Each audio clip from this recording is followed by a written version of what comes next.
ہم ایسے ہی 5 ممالک کی لسٹ لے کر حاضر ہوئے ہیں جن پر کوئی بھی طاقتور ملک شب خون مارنے سے پہلے 100 بار ضرور سوچے گا۔ تو چلیے سٹارٹ کرتے ہیں۔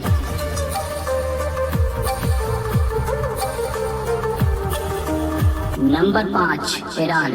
دوستو، پوری دنیا میں اس وقت عراق اور افغانستان جیسے ممالک کو نیست و نابود کرنے کے بعد امریکہ اپنی گندی نظر ایران پر جمائے بیٹھا ہے۔ 9/11 کے بعد سے ہی ایران کو شاید صفحہ ہستی سے مٹا دیا جاتا اگر ایران کو نڈر اور بے باک لیڈر میسر نہ ہوتے۔ یہ ملک ہمیشہ سے ہی امریکہ کی آنکھوں میں آنکھیں ڈال کر بات کرتا چلا ہے۔ ایران کو زیر نہ کر سکنے کی کئی ایک وجوہات ہیں۔ سب سے پہلی وجہ اس کی ٹوپوگرافی ہے۔ ایران زیادہ پہاڑوں پر مشتمل ہے جسے سمجھ پانا اور ان علاقوں میں پیش قدمی کرنا کسی کے لیے بھی مشکل ہی نہیں بلکہ ناممکن ہے۔ یہی نہیں، ایران کے پاس 5 لاکھ کی تربیت یافتہ فوج، 1700 جدید ٹینک اور لگ بھگ 137 فائٹر جہاز ہیں جو ایران کو دنیا میں طاقتور ترین ملک بناتے ہیں۔ علاوہ ازیں ایران کے پاس انڈر گراؤنڈ میزائل بیسز ہیں جو ہر صوبے اور شہر میں 500 میٹر کے فاصلے پر نصب کیے گئے ہیں۔ اسی لیے کسی بھی حملہ آور ہونے والے ملک کو ان زیر زمین بیسز تک اپروچ کرنا بہت ہی مشکل ہے۔ یہی نہیں، دنیا یہ بھی جانتی ہے کہ ایران ایٹمی پاور بھی بن چکا ہے مگر اب تک ڈکلیئر نہیں ہو سکا۔ شاید یہی وجہ ہے کہ امریکہ، ترکی اور سعودی عرب جیسے تگڑے مخالفین کے باوجود کوئی بھی ایران پر حملہ کرنے کی جرات نہیں کر سکا۔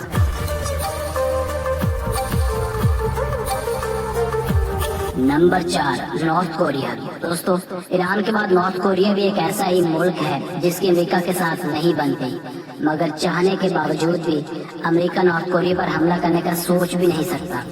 نارتھ کوریا کا شمار بھی اس وقت دنیا کے طاقتور ترین ممالک میں ہوتا ہے۔ نارتھ کوریا کی طاقت کی کئی ایک وجوہات ہیں۔ سب سے پہلی چیز اس ملک کی نڈر کی عادت ہے۔ کنگ جونگ اونگ دنیا کے ان چند لیڈران میں شمار کیے جاتے ہیں جو کسی کے آگے جھکنے کو ہرگز تیار نہیں ہے، کیونکہ ان کے پاس ایک طاقتور فوج ہے جس میں 10 لاکھ سے بھی زائد ایکٹیو سولجرز ہیں۔ یہی نہیں، ان کے پاس 4200 جدید ٹینکس اور 222 ہیلی کاپٹرز بھی ہیں۔ ان سب چیزوں کی وجہ سے نارتھ کوریا بظاہر ناقابل تسخیر نظر آتا ہے۔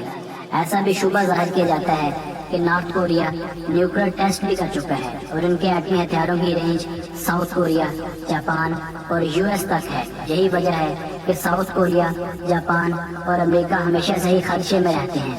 قصہ مختصر یہ ہے کہ کسی بھی بیرونی حملے کی صورت میں نارتھ کوریا کسی بھی مخالف کو بآسانی ناکو چنے چبوا سکتا ہے۔ اسی لیے ماہرین اس ملک کو ناقابل تسخیر قرار دیتے ہیں اور امریکہ کو مشورہ دیتے ہیں کہ اختلافات بیٹھ کر حل کر لے جائے تو زیادہ بہتر ہے، ورنہ ناقابل تلافی نقصان بھی اٹھانا پڑ سکتا ہے۔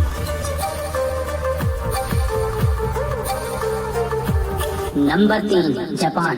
دوستو، جاپان کے بارے میں اکثر کہا جاتا ہے کہ آنے والے وقتوں میں دنیا کی نئی سپر پاور جاپان ہوگی، جس کی ایک وجہ یہ بھی ہے کہ یہ دنیا کی سب سے پرانی تہذیب ہے اور یہ ایک ایسا واحد ملک ہے جس پر آج تک کوئی بھی ملک زمینی حملہ کرنے کی جسارت نہیں کر سکا۔ حتیٰ کہ اپنے دور میں مغول بھی، جو کہ فتوحات کے حوالے سے شہرت رکھتے تھے، وہ اس جاپان کو کبھی فتح نہ کر سکے، اور یہ صرف امریکہ ہی تھا جس نے جاپان پر 2 ایٹم بم گرا کر اس کی کمر توڑی تھی، مگر پھر بھی اسے مکمل فتح نہ کر پائے۔ 2016 سے لے کر اب تک جاپان اپنی ملٹری پر $60 ارب خرچ کر چکا ہے۔ جاپانی فوج میں 5 لاکھ سے زیادہ فوجی ہیں۔ یہی نہیں بلکہ ان کے پاس 600 جدید ٹینکس بھی ہیں۔ جاپان کی ایئر فورس بھی دنیا بھر میں اپنا ثانی نہیں رکھتی۔ یہ دنیا کی 5ویں بڑی ایئر فورس ہے۔ گوڈزیلا کے علاوہ اس ایئر فورس کے پاس 1590 ایئر کرافٹس بھی موجود ہیں۔ جاپان کا واحد مسئلہ اس کی ضعیف العمر آبادی ہے۔ چونکہ جاپانی زیادہ عمریں پاتے ہیں، اس لیے ان کی آبادی کا ایک بڑا حصہ عمر رسیدہ لوگوں پر مشتمل ہے۔ نہایت حیران کن طور پر جاپان کا سائبر ڈیفنس بہت کمزور ہے، مگر ان خامیوں کے باوجود بھی جاپان پر حملہ کرنے کے لیے ایک ایسی آرمی کی ضرورت پڑے گی جو تعداد، ہمت اور حوصلے میں جمع ہو۔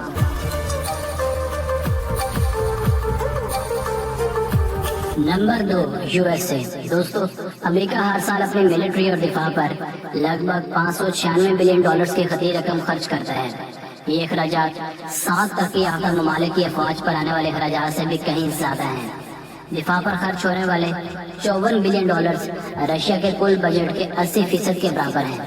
अमेरिका की सबसे बड़ी ताकत इसके जौहरी हथियार हैं, जो किसी भी मुल्क से कहीं ज्यादा हैं। कहा जाता है कि अमेरिका इतने एटमी हथियार रखता है जो दुनिया में रहने वाले हर इंसान को कई दफा मार सकते हैं। इसी वजह से अमेरिका पर चढ़ाई करना बहुत मुश्किल है। अगर कोई मुल्क या मिलिट्री अमेरिका पर कभी हमला करना भी चाहेगी तो उसके अंदर कम से कम इतनी अहलियत का होना बहुत जरूरी है कि वो यूटा के सहराओं, हवाई के साहिलों और अलास्का के हिल्स के पर लड़ने का हौसला रखती हो। यही नहीं बल्कि एक बड़ी मुसल्लह पॉपुलेशन भी इस इंतजार में है कि कब इन्हें अपनी ताकत के मुजाहरे का मौका मिलेगा। चुनाचे इन सब के बावजूद जो अब भी अमेरिका पर हमला करने का इरादा रखता है, इसे सिर्फ गुड लक ही कहा जा सकता है।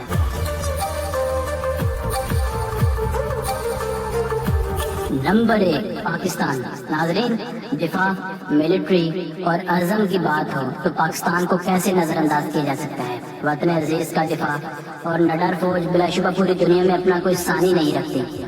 आप पाकिस्तान की बड़ी फौज देख लें, या बहरी या फिजाई, आपको हर जगह जज्बा ईमानी और पेशा वराना महारत नजर आएगी। यही वजह है कि वतन अजीज बरी, बहरी और फिजाई हर लिहाज से एक मजबूत रियासत है और दुनिया के उन चंद ममालिक में शामिल है जिस पर हमला करने का ख्वाब अमेरिका और चंद और ममालिक सालों से देख रहे हैं, मगर जुर्रत करने की हिम्मत कोई नहीं कर सका। खास तौर पर पाकिस्तान का जौहरी सिस्टम दुनिया के चंद बेहतरीन जौहरी सिस्टम्स में से एक है। यही नहीं, पाकिस्तान के पास आला किस्म के मिसाइल्स हैं जो हर किस्म का वार डल जाने की सलाहियत रखते हैं। दुनिया की सबसे ज्यादा best top 10 special force units कौन कौन सी हैं? Number 10, para commando, India. Para commando एक स्पेशल फोर्स है जिसमें कमांडो बनने के लिए पैरा ट्रॉपर को क्वालिफाई करना जरूरी है। फिर इसके बाद पैरा ट्रॉपर में से ही सिलेक्शन की जाती है। इनकी ट्रेनिंग इतनी सख्त होती है कि हजारों में से चंद एक लोग ही सिलेक्ट हो पाते हैं। इनके हर एक यूनिट में 120 से 130 कमांडो होते हैं। पैरा कमांडो को ट्रेनिंग के दौरान कई किलोमीटर तक पैदल चलना पड़ता है। ट्रेनिंग के दौरान इनको कई दिन तक सोने नहीं दिया जाता और हफ्ते हफ्ते तक भूखे रखा जाता है, और इस दौरान किसी कमांडो से कुछ भी गलती हो जाए तो उसे फौरन निकाल दिया जाता है। Number 9, JTF-2, Canada. JTF-2 का मतलब है ज्वाइंट टास्क फोर्स, और ये कनाडा की स्पेशल फोर्स भी है। इस फोर्स को इतने अच्छे से ट्रेन किया जाता है कि ये दहशतगर्दी के किसी भी खतरे को आसानी से हैंडल कर सकते हैं। कनाडा की इस स्पेशल फोर्स को तब भेजा जाता है जब कई हालात बहुत ज्यादा खराब हो जाते हैं, जैसा कि लोकल पुलिस टेररिस्ट को हैंडल नहीं कर पा रही या कहीं पर कोई सीक्रेट मिशन जैसे का। इस फोर्स के कुछ मिशन इतने सीक्रेट होते हैं कि कई बार तो कैनेडियन गवर्नमेंट को भी इनके मिशन के बारे में पता नहीं होता। Number 8, EKO cobra. EKO cobra Australia की स्पेशल फोर्स यूनिट है जो कि 1972 में ओलंपिक मैचेस के दौरान एक टेररिस्ट हमले के बाद बनाई गई थी। इस फोर्स का main purpose anti terrorist operations को अंजाम देना होता है। ये special force Austrian federal police के 450 ऑफिसर्स से मिलकर बनी है। ये ऑस्ट्रिया की सबसे ज्यादा इलाइट स्पेशल फोर्स यूनिट है। Number 7, alpha group, Russia. Alpha group को रशियन गवर्नमेंट इस तरह से ट्रेन करती है कि इसमें हद से ज्यादा फुर्ती और तेजी हो। पूरे रशियन स्पेशल फोर्स यूनिट में सबसे ज्यादा खतरनाक अल्फा ग्रुप को ही माना जाता है। इस ग्रुप को KBG ने 1994 में बनाया था, और ये ग्रुप रशिया के कुछ सबसे बड़े ऑफिसर्स की निगरानी में काम करता है, जिसकी वजह से इस फोर्स के काफी ज्यादा मिशन क्लासिफाइड भी हैं। Number 6, GIGN, France. फ्रांस की ये स्पेशल फोर्स दुनिया की बेहतरीन स्पेशल फोर्सेज में से एक है। इन्हें ट्रेनिंग के वक्त इस तरह से तैयार किया जाता है कि ये किसी भी सिचुएशन को कंट्रोल कर सकते हैं। इस फोर्स के किसी भी मेंबर की फेस की फोटो खींचना अलाउ नहीं है, क्योंकि जब भी ये किसी टास्क पर रहते हैं तो इनका चेहरा मुकम्मल तौर पर ढका रहता है। दोस्तों, ये फोर्स अब तक कई कामयाब मिशन कर चुकी है, जैसे कि होस्टेजेस को रेस्क्यू करना, मिलिट्री स्पेशल ऑपरेशंस, ऑफिशियल्स की प्रोटेक्शन करना और क्रिमिनल्स और टेररिस्ट को अरेस्ट करना। Number 5, GSD-9, Germany. GSD-9 Germany की इलीट स्पेशल फोर्स यूनिट है। इसे तब बनाया गया था जब जर्मनी में ओलंपिक मैचेस के दौरान 11 एथलीट्स को टेररिस्ट ग्रुप ने किडनैप कर लिया था। ये जर्मनी की स्पेशलाइज्ड लॉ एनफोर्समेंट फोर्स है जो कि जर्मन फेडरल पुलिस के अंडर काम करती है। Number 4, delta force US. Delta force एक यूनिट है जिसमें यूएस के हर मिलिट्री ब्रांच के मेंबर शामिल होते हैं। डेल्टा फोर्स जिस भी मिशन को करती है वो पूरी तरह से टॉप सीक्रेट रहता है। इस फोर्स के मेंबर्स को सोल्जर नहीं बल्कि ऑपरेटर्स कहा जाता है। ये कहीं भी हो सकते हैं, फॉर्मल कपड़ों में, FBI में, CIA में और किसी भी डिपार्टमेंट में हो सकते हैं। यहाँ तक कि FBI और CIA को भी मालूम नहीं होगा कि कोई डेल्टा फोर्स का मेंबर उनके यहाँ काम कर रहा है। दोस्तों, इस फोर्स का हर मिशन टॉप सीक्रेट होता है और यहाँ तक कहा जाता है कि इस फोर्स से सिर्फ प्रेसिडेंट ऑफ अमेरिका ही सवाल कर सकता है। दोस्तों, इस फोर्स के बहुत से मिशन सीक्रेट हैं जिसकी वजह से इंटरनेट पे इनके मिशन के बारे में बहुत कम मालूमात मौजूद है। Number 3, black stocks Pakistan special services group. इनकी यूनिक हेड गियर्स और अपीयरेंस की वजह से इन्हें पाकिस्तान में ब्लैक स्टॉक्स के नाम से भी जाना जाता है। ब्लैक स्टॉक्स में जिनका सिलेक्शन हो जाता है उनकी ट्रेनिंग में डेली 12 घंटे में 57 किलोमीटर पैदल चलना होता है और 50 मिनट में 8 किलोमीटर दौड़ना होता है, और वो भी पूरा SSG यूनिफॉर्म पहन के, जिसका वजन काफी ज्यादा होता है। दोस्तों, इस कोर्स की ट्रेनिंग इतनी सख्त होती है कि सिर्फ कुछ ही लोग इसको पूरा कर सकते हैं, और जो लोग इस सख्त ट्रेनिंग को पूरा कर लेते हैं उन्हीं की इस कोर्स में सिलेक्शन की जाती है।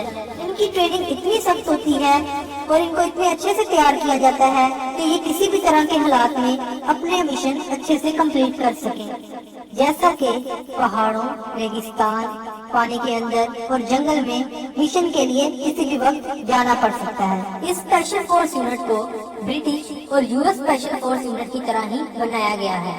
Number 2, navy seal team USA। ये स्पेशल फोर्स अमेरिका की सबसे ट्रेंड और खतरनाक स्पेशल फोर्स है जिसे 1962 में बनाया गया था। दोस्तों, इस फोर्स की खास बात ये है कि इनके पास बहुत ही एडवांस किस्म के हथियार और एयरक्राफ्ट मौजूद होते हैं जिन्हें ये मिशन के दौरान इस्तेमाल करते हैं। कहा जाता है कि ये जो हथियार और एयरक्राफ्ट यूज करते हैं उन्हें अमेरिका की खुफिया जगह एरिया 51 से लाया जाता है। ये स्पेशल फोर्स अमेरिका की सबसे ज्यादा ट्रेन और खतरनाक स्पेशल फोर्स है। इस फोर्स की खास बात ये है कि ये सी, लैंड और एयर में किसी भी किस्म की जगह पर मिशन कर सकती है।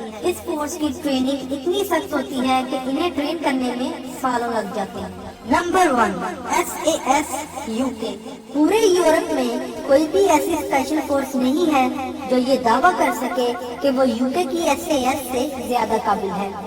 ब्रिटिश स्पेशल एयर सर्विस, जिसे कॉमनली SAS के नाम से जाना जाता है, इस फोर्स को 1941 में बनाया गया था। इस फोर्स की ट्रेनिंग भी बहुत ज्यादा सख्त होती है और कैंडिडेट को ट्रेनिंग के दौरान कई दिनों तक जंगल में रहना पड़ सकता है ताकि वो सर्वाइवल ट्रिक्स सीख सके। इस सख्त ट्रेनिंग के दौरान कैंडिडेट को 3 किलोमीटर तक स्विमिंग करनी होती है 90 मिनट के अंदर। लेकिन इस ट्रेनिंग के दौरान सबसे खतरनाक होता है 36 घंटे का इंटेरोगेशन सेक्शन। यहाँ पर कैंडिडेट को मेंटली टेस्ट किया जाता है।